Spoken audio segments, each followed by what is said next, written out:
Hi friends, welcome to my channel. Today మనం పాలకూర తాలింపు చేసుకుందాం. ముందుగా పాలకూరని శుభ్రం చేసి పక్కన పెట్టుకుందాం.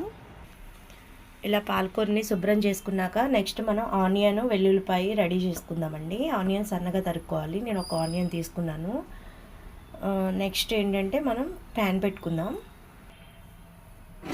ప్యాన్ పెట్టుకొని స్టవ్ ఆన్ చేసుకుందాం. దీంట్లో ప్యాన్ హీటెక్కినాక మనం ఆయిల్ వేసుకుందాం. ఇలా ఆయిల్ వేసుకున్నాక ఆయిల్ హీటెక్కినాక మనం దీంట్లో వెల్లుల్లి యాడ్ చేసుకుందాం. ఇలా వెల్లుల్లి వేసుకొని వేగుతున్నప్పుడు కొంచెం మినప్పప్పు, కొంచెం ఆవాలు, కొంచెం జీలకర్ర, కొంచెం శనగపప్పు ఇవన్నీ వేసుకున్నాక ఒకసారి కలుపుకుందాం. కొంచెం కరివేపాకు, నెక్స్ట్ ఆనియన్ యాడ్ చేద్దాం. ఒకసారి కలుపుకుందాం. ఒక 5 మినిట్స్ ఎర్రగా వేగనిద్దాం. ఇలా ఎర్రగా వేగిన దాంట్లో ఇప్పుడు మనం సన్నగా కట్ చేసుకున్న పాలకూర యాడ్ చేద్దాం. ఇలా యాడ్ చేసుకున్న దాన్ని ఒకసారి కలుపుకుందాం.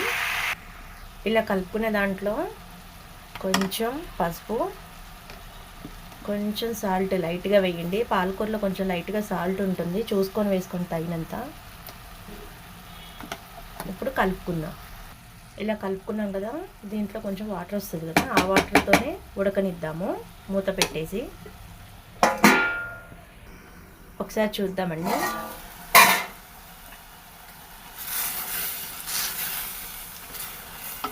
ఇలా కొంచెం దగ్గరికి వస్తుండగా మనం కారం వేసుకుందాము.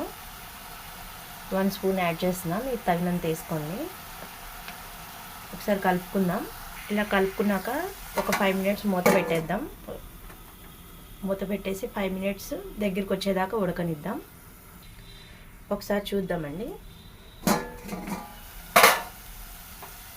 ఇలా దగ్గరికి వచ్చేయాలి మొత్తము.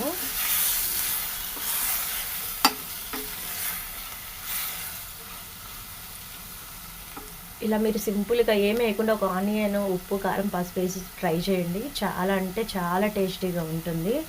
అసలు జీవితంలో మర్చిపోలేరు. పాలకూర తిన్న వాళ్ళు కూడా తింటారు. వెల్లుల్లి కొంచెం వేసుకోండి ఎక్కువ. వెల్లుల్లి వల్లే మీకు అసలేం టేస్ట్ వస్తుంది. ఇప్పుడు ఇది అయిపోయింది కదా, దీన్ని ఒక బౌల్లోకి తీసుకుందాం. అంతే అండి, వెరీ సింపుల్ పాలకూర తాలింపు. ఈ వీడియో కనుక నచ్చితే లైక్ చేసి సబ్స్క్రైబ్ చేయండి. Thank you friends.